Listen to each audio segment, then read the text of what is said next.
Okay then.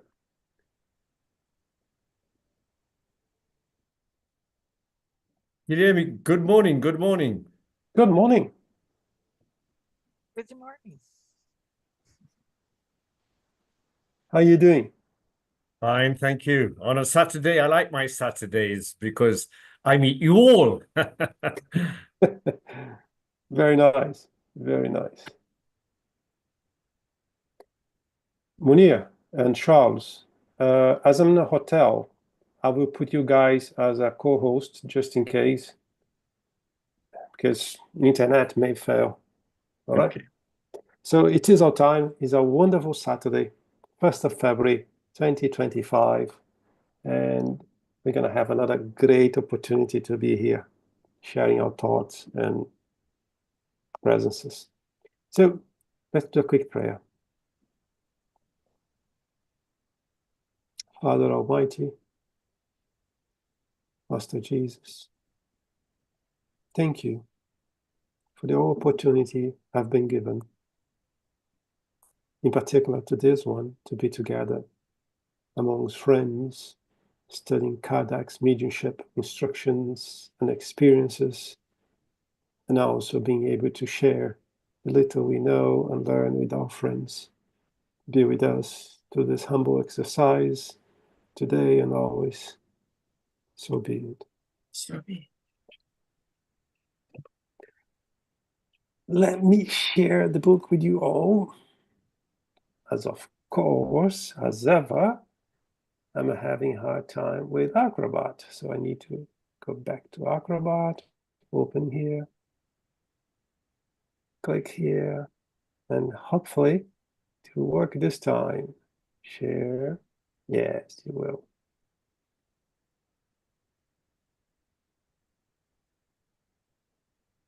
Yes. Good. So you can see my screen then. Yeah. So let me just make it a bit bigger. Yeah. Because as I'm getting older, the letters become a bit more difficult to read. So guys, we are continuing the same point we stopped last time, chapter 29, just to remind us all. It is, come on, I didn't realize I read too much like that. Meetings in general, okay?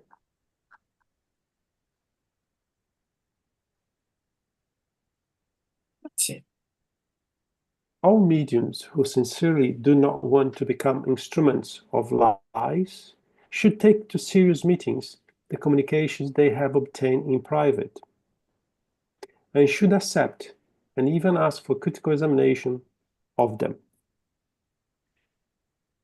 I would say that's very natural to have communications written in that particular case, or not at home in the different places. We do not encourage that simply because every individual has different experiences, different level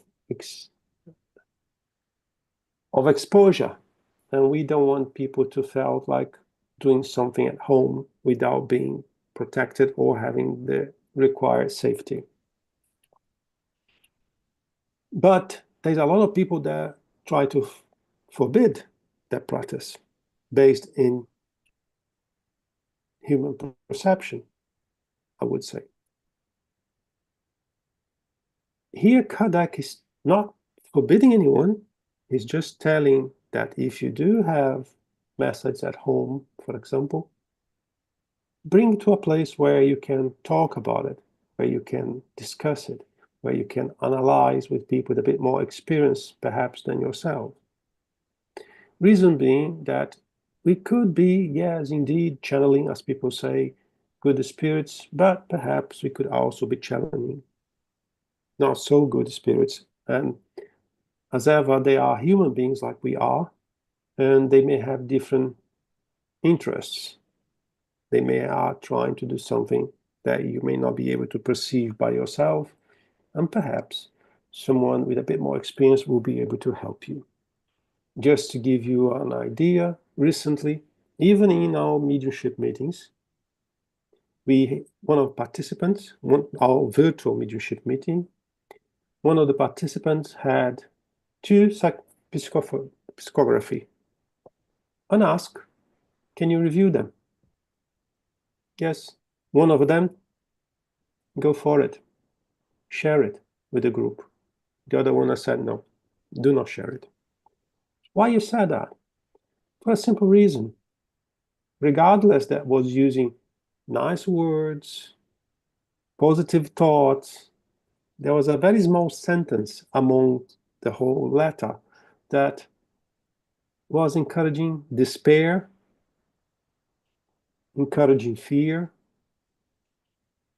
And normally, when a message is positive, you don't have such a thing. When we analyze a message, we need to analyze the whole message. A message that brings a lot of joy on the first, second, and third paragraph, on the 6th, but bringing despair in one of the paragraphs, it's not a good message. I've mentioned here a few times, during the pandemic, a lot of messages were available on the WhatsApp, YouTube, you name it, using names of respectable spirits. And when you stop and truly analyze, there was a message more giving incentive for panic than anything else. And this particular benefactor would not write a message to increase the level of fear or the panic that was already bad at the time. But people without maybe the experience or the care to analyze the message, they were publicizing that in social media. And what kind of harm this type of message could have created? Remember, we were in a time that all of us were afraid for our lives. I'm generalizing, but if not all of us, at least a good majority of us, human beings, we were afraid for our lives. And then I have a message saying, well, the time has come. Things will change forever. You are about to leave this earth. Imagine that kind of sentence will not help. That kind of sentence will increase the panic, you know? And we had experience in our meetings as well, spirits coming saying, well, run for your lives. Start to buy food to stock up at home. We saw that. What's the objective? Increase or create panic. So we need to be very careful of that. If they have been exposed to deceptive spirits, this is before we continue, a message that perhaps bring an information that is not appropriate do not mean it's a deceptive spirit. Remember that incarnated or discarnated are human beings, right? Are human spirits, if you like. We have the same defaults. And when we leave the physical body, we do not change like that. We still think what we think, right? Perhaps if I'm here, I'm one of the guys that believes that we need to stock up food, water, batteries, whatever, in my home to be protected for the doomsday. If I die tomorrow, I will arrive in the spiritual world thinking about the same thing. And I will try to tell everyone, hey guys, buy food, water, batteries, everything, stock up at home. And he's not deceptive. He's simply himself. Deceptive are spirits who know what they're talking about, who knows what they will create. Nevertheless, they do, to push us into our edge, for example. So when we evaluate a message, we evaluate that message. We do not evaluate the medium. We evaluate the spirit. And the spirit could be deceptive or could be just a random spirit with a different line of thought. Okay? This is the surest way of breaking free of them and showing that they cannot be deceived by them. Moreover, mediums who are bothered by criticism really have no reason to be. This is very difficult. The great majority of us, we don't like to be criticized. Even if the product of what we do is not ours, we don't like to be criticized. So, unfortunately, I had this experience that speaking to mediums in the past, they were very unhappy by the evaluation that was given to the message. And as they were very proud about what they do, they simply decide to leave. How can we avoid that? The only way I know to avoid that is a serious methodological study. Because when we study things in depth, we know that we must be careful. We must evaluate everything, right? Oh, I'm lost here, but let me just find it here. Moreover, okay. But by system really have no reason to leave. Since the personal vanity is not involved in the matter, when we, well, a serious indoctrinator or a coordinator of the meeting, when he evaluates the content of the message, he or she should not evaluate the medium, should evaluate the content of the message, period. But cannot the medium interfere with the message? Yes, of course. But there are two different things. What we're talking about here is evaluating the content of the message. If we are talking about a medium that is not that serious, something else. But here in particular, specifically, we are talking about evaluating the content of the message. What they write is not a product of themselves, and they therefore have no more responsibility for bad communications than if they were to read the verse of a bad poet. Do you guys remember that from time to time I like to give an example that a medium is a pipe? Here is written in different words, right? But if the pipe is clean, you can drink the water on the other end of the pipe. If the pipe is not that clean, we do not recommend people to drink the water on the other end of the pipe. Okay? We are insistent on this point because if it is a pitfall for mediums, it is also a pitfall for meetings, where one should not lightly trust all who interpret spirits. That's another very important point. Now we have a problem. I'm giving my message to someone to interpret it, to analyze it, but this person may be wrong. What are we going to do about it? How can we overcome this situation? Any idea? Having more than one person. That's one way. Yes. Something else? You're very shy today. Through these studies, when we read, when we study, we increase our capacity to analyze things and events. On top of that, the practice. Having that in hand, you have a better chance to avoid that situation. But how can, let's picture one thing here. Camila just got a message. I was evaluating the message. I said it was a bad message, and she totally disagreed with that. She was not pride about the message. She was just disagreeing on the content of the message. Should she challenge me?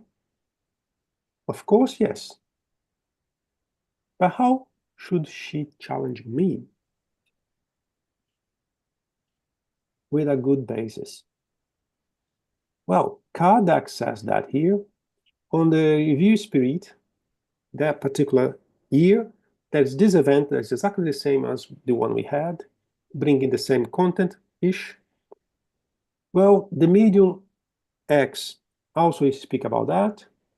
Can you please review your concept? Can you please review what you're saying? And of course, I should review what I did. But let's consider that I'm also a very prideful person. I cannot be wrong. Camila, shut up, you're wrong. What I just have done, I broke the trust between her and me.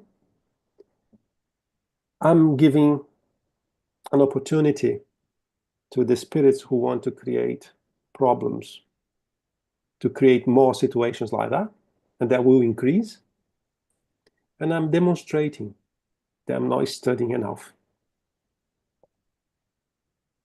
So yes, it is possible, but there's only one way to do that in a serious way, is using good references, using a strong basis.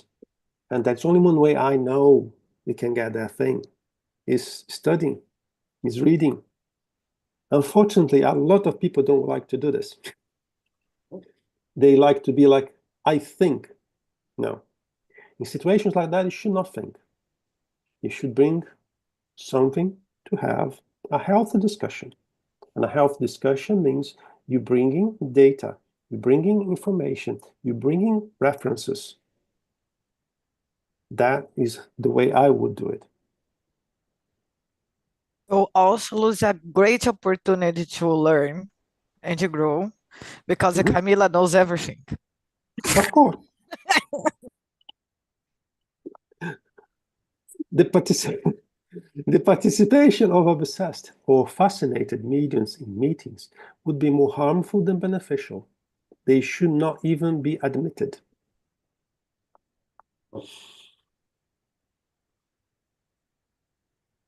I, in particular, don't agree with that. I may be wrong, but I don't agree with that. Because I understand that a mediumship meeting is a hospital. And when we are sick, where do we go? To a hospital. If I am, let's say, obsessed or fascinated and I'm gonna be on my own, I'm not getting help. I'm not getting help. So at least I would try to help people in those meetings. I'm not going to bring people in that situation to meetings if I don't know them, if they're not part of our group or something like that.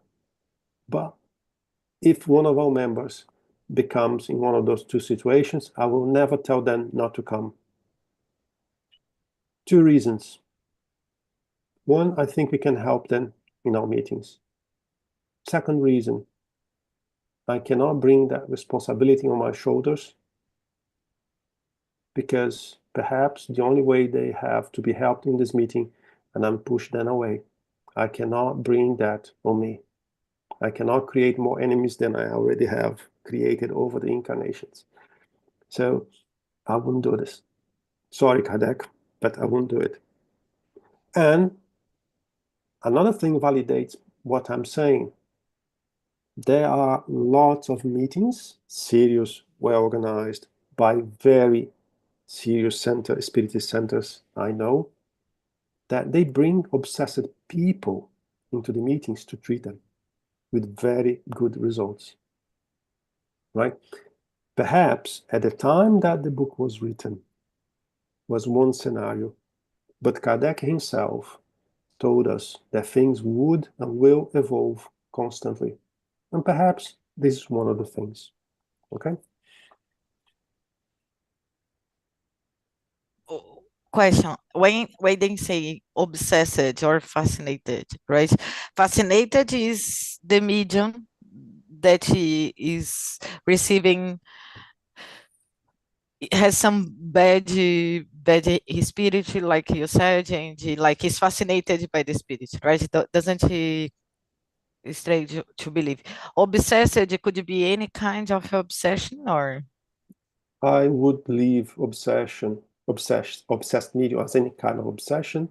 And fascinated is a medium that is really happy with what's going on in that particular moment in time. Right? He's happy to have that message. He's happy to have this situation. I'll give two examples here. We had one medium that was clearly becoming fascinated by the situation, where he tried to protect the spirit who was communicating through you. Protecting how? Defending. Say, no, he's this, he's that, he's telling me this, he's telling me that. And every other information we had from him during the communication was showing a different thing. Over a long period of time, we also use the instruments we have available to evaluate everything. As for example, I looked to the next person to me, there was a clairvoyant, and pay a lot of attention during the communication. Later on, we're going to talk. And then on the end of the conversation, on the meeting, Hello? it's time to talk. Yes. Can you tell me, what did you see? Yes. How was the spirit you saw? Ah, thank you. Okay. But I had asked another one too. That's right. Can you tell me, what did you see? Can you tell me how was the appearance of this entity? Okay, thank you. That was one example. They only validated what I thought. Another example was a medium that was having constant informations about the same spirit and did not want to talk to me. He was willing to talk to others, but not to me. I'm inquisitive. I will ask questions. I will try to go to the bottom of what I think. I need to establish a pattern. I need to establish a solid basis to allow me to evaluate the situation. And he would speak to everyone, not with me. There is something here. And that got my attention. And then I start to use all the tools that were available to do my research. You see? So there are ways we can do, there are tools we can use to help us to consolidate what we think we know, right? But again, I urge you all not to jump into conclusions, not to judge, not to say, oh, it is an obsession, it is this. Don't do it. Because 9 out of 10, you will be wrong. 9 out of 10, you will be judging someone without having all the information you need to do so. Okay? Hi, Osodi.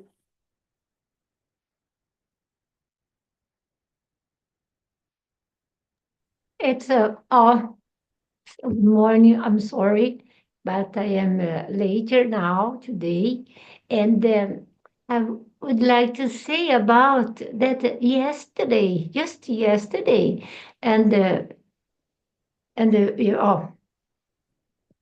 we had an aula dá para derreter um programa, course about Allan Kardec, one Spiritism view through transpersonal psychology.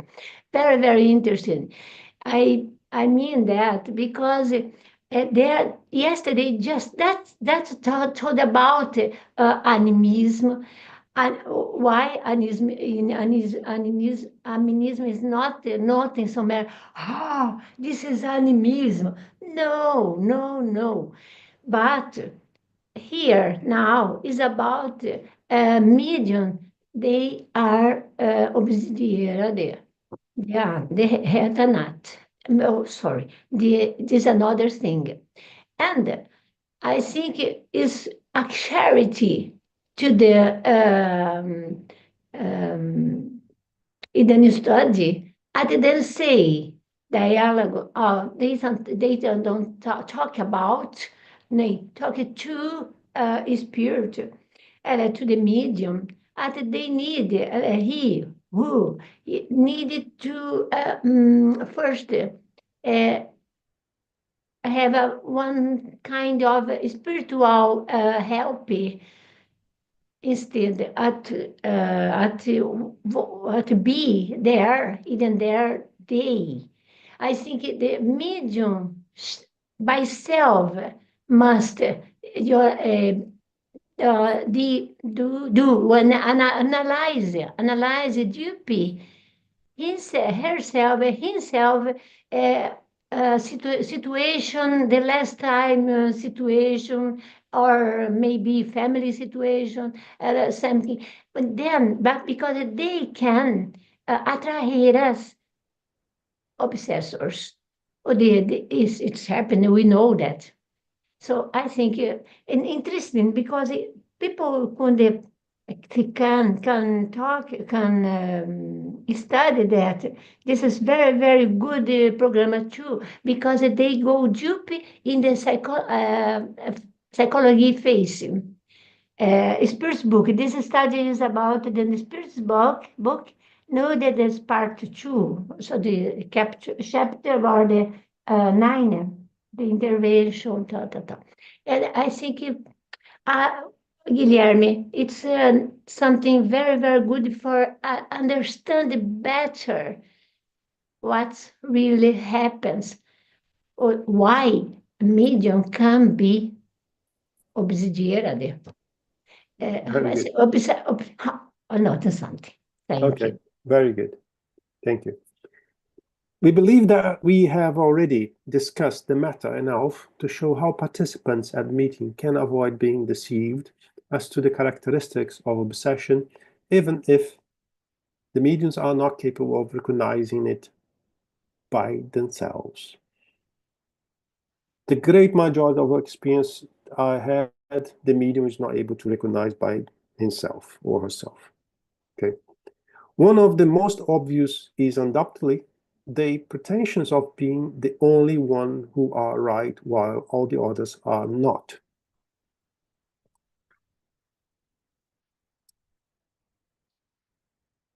Yes, this would switch my alarm, right? Ooh. Why everyone is saying something and the other one is saying something else?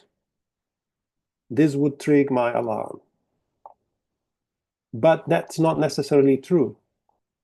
I may have situations, let's assume we had 5 people in a meeting. I may have 4 people pushing in one direction and only one pushing in the another direction. And the 4 guys, they are not correct. They are not right. Because we may have situations where, and that's how obsessions start in a group as well, start with one person start to convince a second, a third, a fourth, and only one is able to see what's going on. So that could also happen. So we need to be very careful in any of the 2 scenarios we painted here, because things may not be what we think. It's not because of a majority like to drink Coca-Cola that Coca-Cola is healthy, right? So we need, again, based on a study, on experiences, on observation, make our own judgment. But do not jump into conclusions that quick. Obsessed mediums who do not want to recognize their situations are like a diseased person who delude themselves about their health and who die because they did not submit to the necessary treatment. One objective of a serious meeting should be to keep it free of deceiving spirits. But it would be erroneous to consider it's free of them simply because of its purpose and the quality of its medium. It will only achieve this objective when proper conditions are created. In order to fully understand what the proper conditions entail, we will refer to the reader to what we stated above in number. Above in no. Concerning the influence of the surroundings, we should regard all individuals as being surrounded by a certain number of invisible companions who identify with their character, taste, and inclination. Thus, all who attend a meeting bring along spirits who are sympathetic with them. And that's very important. He's talking about here mediums bringing friends, because they become friends after all, right? To the meetings. We have good friends and we have bad friends. But they are considering themselves friends nevertheless, because they share the same taste. They like the same things we like, right? But this is not only happening on a mediumship meeting. This happens 24/7. We take our friends anywhere we go. And we increase the number of friends from the places we go as well. Because the number of friends increases from time to time. So if I like to go to places where I shouldn't go, there are plenty of people, discarnated people there waiting, people like us to just show up so they can start to make new friends. That's why it's very important that we are aware of the consequences of our choices. You can go anywhere you want, knowing that you make friends from that particular place where you decide to go. According to the number on nature, these companions can exert either a good or bad influence on the meeting itself and the communications. A perfect meeting would be one which all the members are animated by the same love for the good and only bring good spirits with them. However, the next best would be one in which good spirits outnumber evil ones. This, of course, is so logical that we do not have to insist upon it.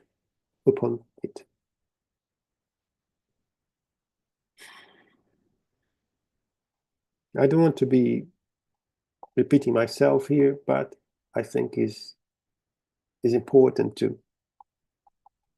How can we outnumber evil spirits in a place? With our choices, with what we do. Our choices include a lot of things.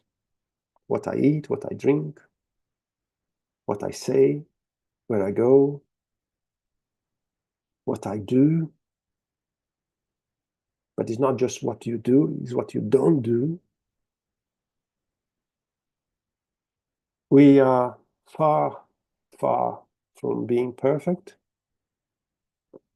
but we have the power to improve ourselves every day, even if we fall, if you do something wrong, because we will do something wrong. Raise your head. Try not to do it tomorrow. Allow the good ones to come closer again. This, all of us, we can do. But if you have a meeting where the majority of the participants do not do what they're supposed to do, this meeting won't be positive. The outcome of this meeting will be questionable, at least, because we know who is around us. So be careful.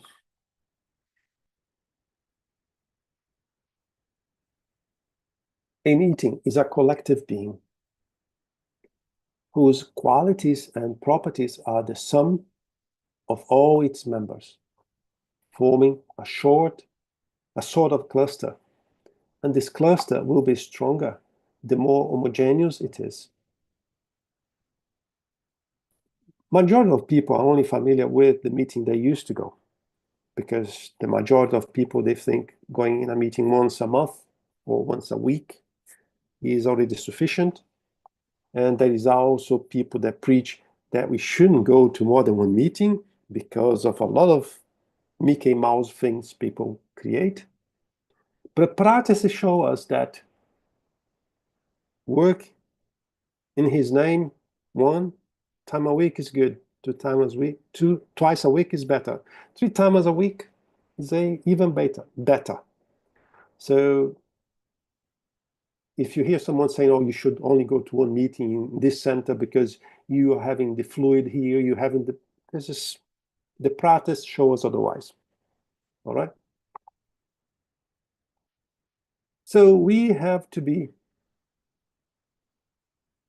if we have the opportunity to go to more than one meeting, for the people that are a bit sensitive, they will see the difference between one meeting and another because of its participants, because of the lack or the presence of homogeneity that he's talking about here.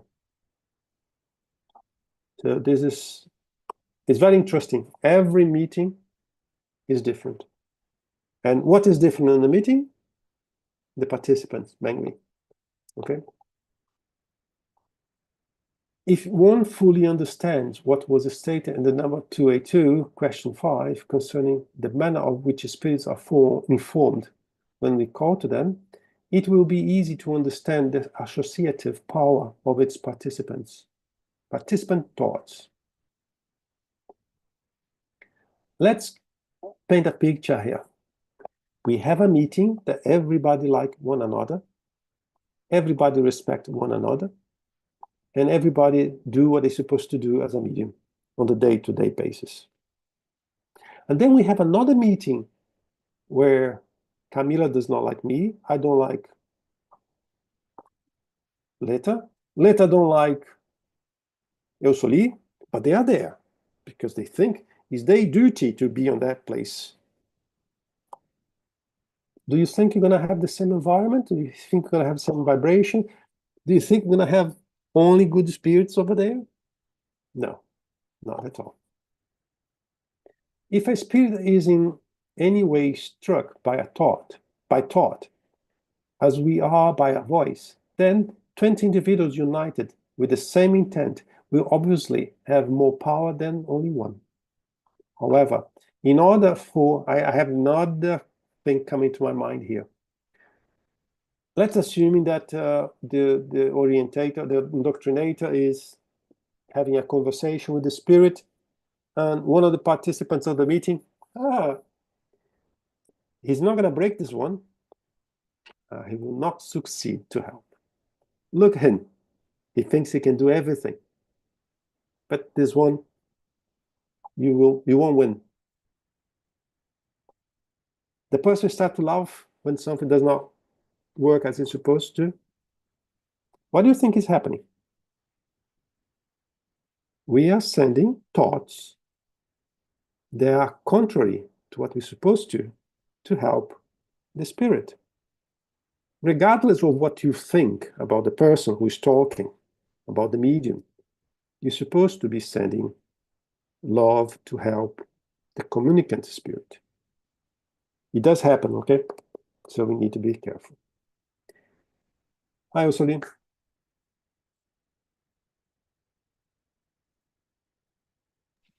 I think about this, just that you said now, this very serious because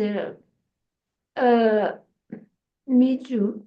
I think it doesn't matter that it's a big medium, a little medium, but do with responsibility. You works. It is works. We don't forget that we are instrument of spirits, that they need this help. But if, I must ask you, Guilherme, what's happened with then medium that is not feel not so good, or so is it can he have an isolations how isolated can he I understood. I remember, I don't remember word now in English. I think I understood your question. Mhm. In the event where somebody is totally away from what's supposed to be on the meeting environment, In the meeting, yes, yeah. yes, indeed, the spirit, they can isolate the person. But we have to remember that to do that is a massive work. Imagine if I have 3 persons in the meeting that needs to be isolated, and the meeting is, you have in total 6 persons on the meeting. So we are not helping them. We're supposed to be working with our benefactors, not against them. Okay? But yes, an isolation can happen, but may not be perfect. And the disruption of the meeting may happen because of what is going on there. Hi, Yasmin. Yasmin? Yes, good morning. I have a quick question about something you said a few minutes before. Like, for example, if within a group we kind of feel committed, like it's our duty, not in a officially strongly way, but like okay, I have to go to I have to participate because as a medium, I have to do this and so on. But we don't feel totally part of the group. What would be better? Is it better to stop participating to those meetings, or to discuss with the group, or?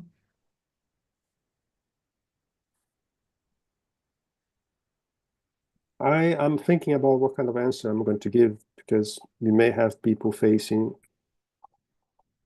this dilemma right now, and I don't want to be responsible for any line of action.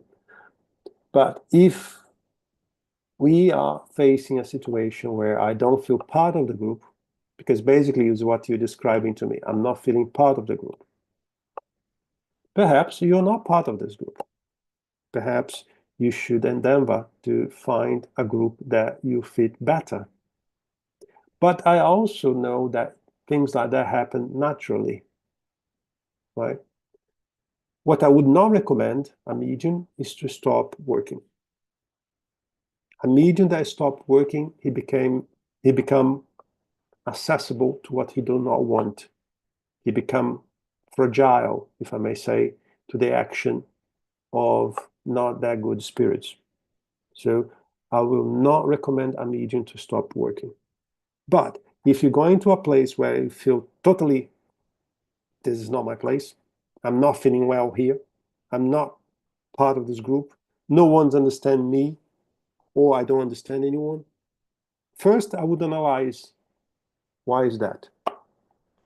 I would start to evaluate why it's like that. Was like that from day one? Is happening now? Is happening, it started like 3 months ago or something? I would start to make my own inquiries to myself, at least, to try to identify what's going on, why. And on the end, the person feels like it's unbearable to be in this group. I think it's natural to find a place where you feel better. But again, a medium that stopped working is not a good thing. It's not a good thing, right? However, in order for all thoughts to contribute towards the same goal, they must vibrate in unison and blend themselves into a single thought. something that cannot occur without concentration. Let me go back to the question, the Yasmin question. We are part of a group for, you choose how long, let's say 2 years. And one person came to this group. That's breaking the link.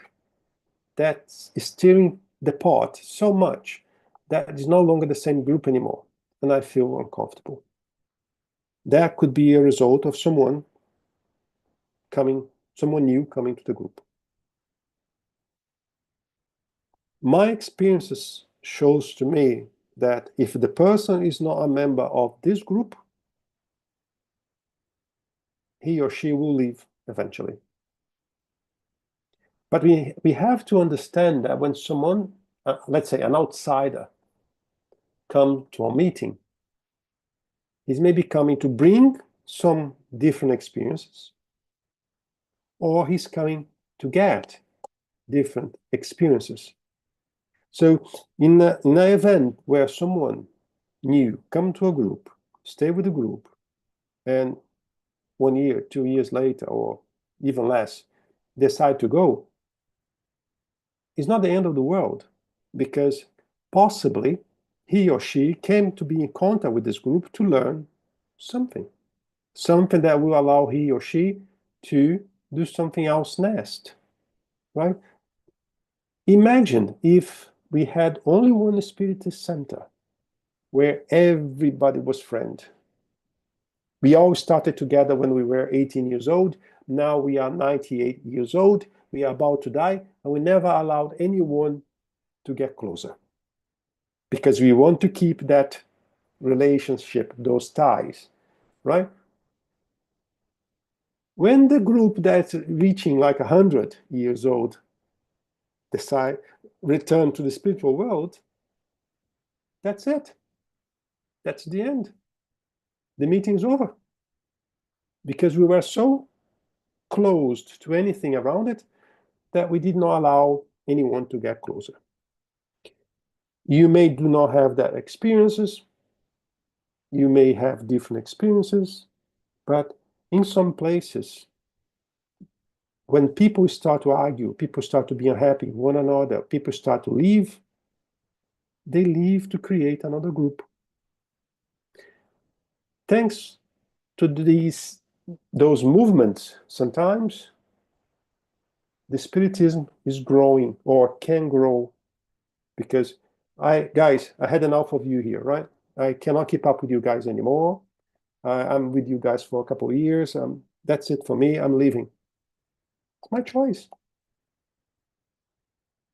I'm leaving.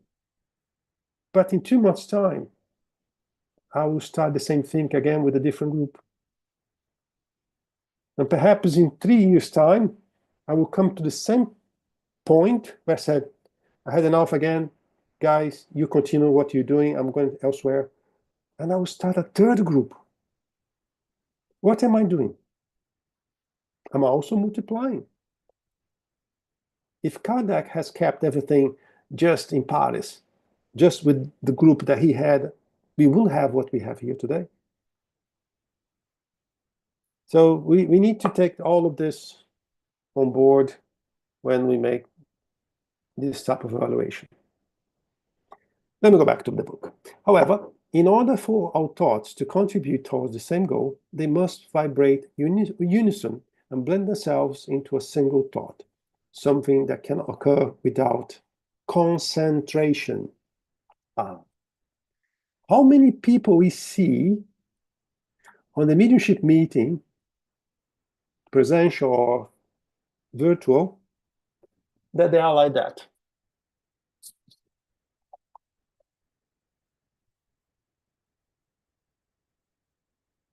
Okay?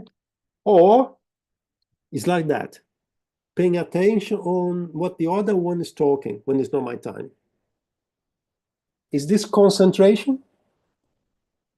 Or should I be praying, send good thoughts, send out love to help the meeting? I'll let you decide what is right. Furthermore, when a spirit comes into an environment which is completely sympathetic, it feels more at ease. When it finds itself alone, only among friends, it willingly attends and is more willing to respond. Whoever has followed intelligent spirit's manifestation to some degree is certainly convinced by this truth. If thoughts are divergent, however, they cause a collision of disagreeable ideas for the spirit and thus harm the manifestation. The same happens with individuals when they have to speak in a meeting. If they feel that everyone's thoughts are sympathetic and favorable, the impression acts upon their ideas and gives them greater energy. The unanimity of this influence exerts a kind of magnetic action upon them that doubles their effectiveness, whereas indifference or hostility upset and paralyze them. Sorry. How many times we had to speak to people, and when we look to their faces, what we could see is that they're really not happy to be here. They really don't want to listen to what I have to say. What do you think the person will think in that situation? It's not easy, right? That's why actors feel electrified by applause. And since the spirits are much more impressionable than humans, the environment has much more influence upon them.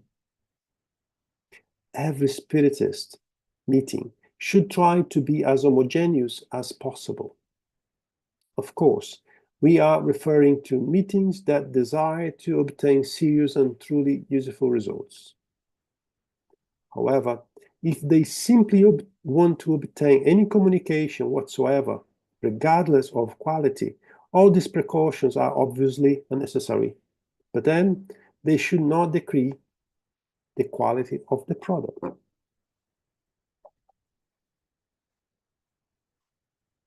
Having a communication do not mean a serious and positive communication.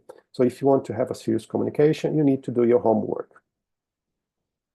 Another thing that happens quite a lot is that the mediums, before they go to the meeting room, they are talking about anything. They are talking about what they just read on the newspaper. For example, did you see what Trump said? Oh, did you see how bad is the war in that place today? Did you see about the accident, the car crash that has happened a few minutes ago on the news? Did you see about the flooding? What we are doing, or even worse, I don't like Leta at all. I don't know what she's doing here. You know, she's nasty. She's, you know, she's someone I don't want to be close at all. I'm just accepting her presence here. What do you think we are doing? Just before we start the meeting, who or how many we are inviting with us to go inside the meeting room? Are they good or not that good?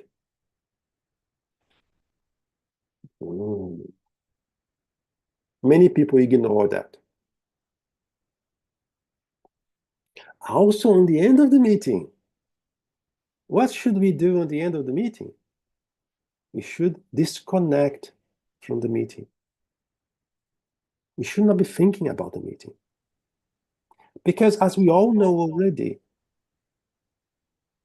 thought is power. We are inviting them back. We had a hard work during the meeting to help them, to send them somewhere to be helped. But I'm starting to talk about them again and again and again, thinking about them is a kind of evocation. I'm bringing them closer to me. Be careful. Hi, Denise. Hi. Guilherme, aren't the meetings like protected? Don't the benefactors kind of protect the? You said like if you think about that, or if you talk about things like they come inside. But isn't the ambient protected? The benefactors are not the Avengers. All right. Okay. They can do everything, right? They have their own limitations too. Yes, they do protect, but things may happen because of you. Mm-hmm. For example, you may don't know that, but some cases, the spirit is so attached to you, so connected to you, they cannot even dislodge this spirit because that will create you harm. So you and your friend needs to come inside. So there are things that we take as granted, and we think the benefactor, they have all the powers in the world. They can do anything. And I heard many times, oh, I don't need to do that because the benefactors will do. Mm-hmm. This is lack of understanding, right? And then I had someone ask, why the benefactors need to bring the spirit here? They cannot do anything by themselves. Yeah. Why is that? No, they can do their job, and we can do our job, right? Okay. Hi, Yasmin. Okay, so I was trying to find an example for what you're saying. Could we compare it to a classroom with windows? And for example, the classroom is quiet because the teacher is managing. Everyone is keeping the class in order, but sometimes pupils look outside by the window and they can see other students like playing or playing fools. And well, if I look outside by the window during the lesson, I will be deconcentrated. I will lose my concentration. And yes, but otherwise the teacher is doing his part, but it's kind of my fault looking outside and well, Yeah. I guess you understand what I was saying.